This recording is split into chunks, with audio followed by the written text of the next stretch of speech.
සතුට ළමා කාලයක් කියලා කියන්නේ ඉස්සෙල්ලාම ස්තුතිවන්ත වෙනවා මට මේ හම්බුන chance එකට මගේ ඔපිනියන් එක දෙන්න වැඩිහිටියන්ට ළමෙක් විදිහට මට අනුව වර්තමානයේ කාලේ ළමයි ගොඩක් ඇත්ත සතුටින් නෙමෙයි ඉන්නේ ළමයින්ට සතුට වෙන විවිධාකාර විදි තියෙනවා එක එක්කෙනා සතුට වෙන එක විදිහෙන් එක්ක පොතක් කියවලා එහෙම නැත්නම් දෙමව්පියොත් එක්ක කාලේ ගත කරලා එහෙම නැත්නම් තනියෙන් ඉඳලා ඉතින් මට හිතෙනවා ළමයි සතුටින් ඉන්න මූලික වෙන දේ තමයි වැඩිහිටියෝ දරුවන්ගෙන් අහලා වැඩිහිටියෝ දරුවන්ගේ ඔපිනියන් එක අරගෙන අපිට ඇහුම්කන් දෙන්න ඕනේ. මොකද අපි සතුට වෙන දේ අපි විතරයි දන්නේ. මම හිතනවා ඔයගොල්ලෝ ඔක්කොම මාත් එක්ක agree වෙනවා කියලා. වැඩිහිටියෝ ළමයි ඔක්කොම කවුරුණත් අපි සතුට වෙන දේ අපි දන්නේ. ඒතර වෙන කවුරු හරි අපෙන් ඒ ජජ්මන්ට් එක අරගෙන අපි වෙනුවෙන් වැඩක් කරන එක ඇත්ත. වැඩිහිටියෝ ඔක්කොම අපි වෙනුවෙන් අපේ හොඳ ගැන හිතලා තමයි හැමදේම කරන්නේ. නමුත් ඒකෙන් අපිට සතුටක් හම්බ වෙන්න ඕනෙම කියලා දෙයක් නැහැ. අපි ගත්තොත් අධ්‍යාපන ක්‍රමය තුලින් අපිට knowledge එකක් හම්බ වෙනවා. අපිට ජීවිතේ ඉදිරියට යන්න කොටින්ම උදව් කරන්නේ අපේ අධ්‍යාපනය.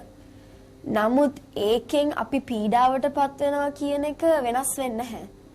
එතකොට මම හිතනවා ඒක එක්සැම්පල් එකක් විදිහට ගත්තොත් අපි සතුටින් ඉන්න ඕන නම් මම හිතනවා සමාජයේ වැඩිහිටියෝ හැමෝම අපෙන් ඉස්සෙල්ලාම අහන්න ඕනේ අපිට අහුම්කම් දෙන්න ඕනේ අපිට කටහඬක් දෙන්න ඕනේ මේ වගේ අපේ ඔපිනියන් එක දෙන්න අපිට මොකද්ද හොඳයි කියලා හිතෙන්නේ අපේ මානසික ශාරීරික වෙල් බීయింగ్ එකට මොකද්ද හොඳ වෙන්නේ කියලා අපෙන් ඇහුවොත් සමහර විට මේ ප්‍රශ්න වලට මීට වඩා ඉක්මන් විසඳුම් මුණත් හොයන්න ඉඩකඩ තියෙනවා කියලා මට හිතෙනවා. නවයවුන් දරුවන් විදියට සමාජයට එකතු වෙන්න නියමිත වැඩිහිටියන් විදියට එකතු වෙන තාමත් ළඟ දරුවන් විදියට ඕගොල්ලන්ට මොනවද ඇත්තටම මේ රටෙන් ඕනේ? ඊටමත් කෙටි වාක්‍යකින් 6 දෙනා කතා කළා අපි වැඩසටහන අවසන් කරමු. මෙතනින් පටන් ගන්න පුළුවන්. ඇහුම්කන් දෙන්න අපිට ඇහුම්කන් දෙන තරමින් ඕගලන්ටත් හොඳයි අපිටත් හොඳයි. මොකද ඊළඟට රට බාර ගන්න ඉන්නේ අපි. එතකොට මේ රටෙන් අපි දකින හීන රාශියක් තියෙනවා. ඒතකොට ඒ රාශිය හදලා දෙන්න බේස් එක ෆවුන්ඩේෂන් එක දාලා දෙන්න ඕනේ ඕගොල්ලෝ.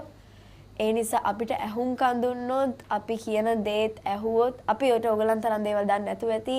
ඒත් අපිටත් හීන තියෙනවා අපිටත් වීව් එකක් තියෙනවා. ඒ නිසා ඒකට ඇහුම්කන් දුන්නොත් ඇටෙන්ෂන් දුන්නොත් අපි දෙගොල්ලෝගෙම ප්‍රශ්න ගොඩක් විසඳෙන්න ඉඩ තියෙනවා.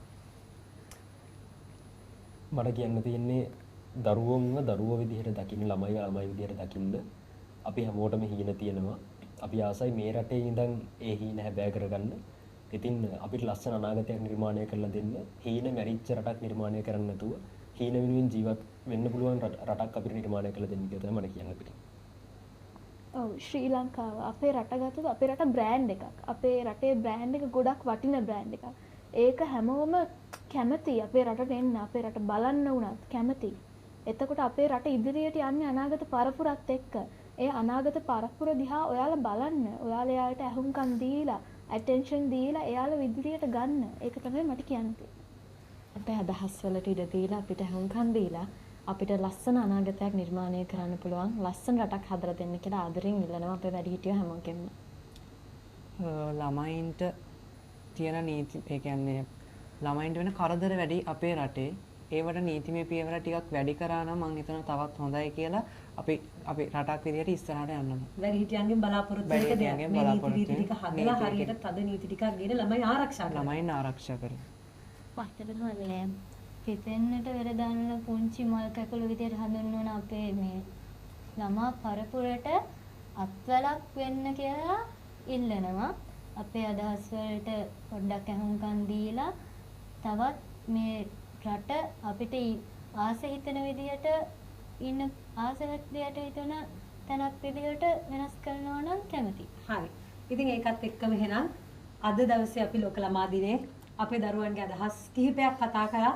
ඉතින් මම හිතන එක ගොඩාක් අපිට වැදගත් වෙනවා. දරුවන්ව තේරුම් ගන්න 6 දෙනාම ඒගොල්ලන්ට අහුම්කම් දෙන්න. ඒගොල්ලන්ට හීන තියෙනවා.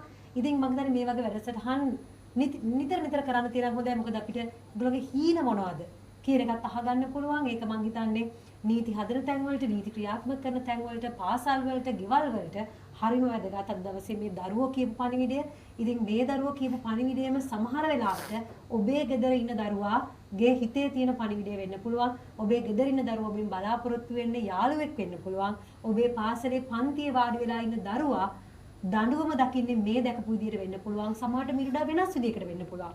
ඒ වෙනස් විදිය මොකක්ද කියලා දැනගන්න මේ දරුවෝ 6 දෙනාම කීප විදියට ඒගොල්ලන්ට සවන් දෙන්න පොඩි වෙලාවක්.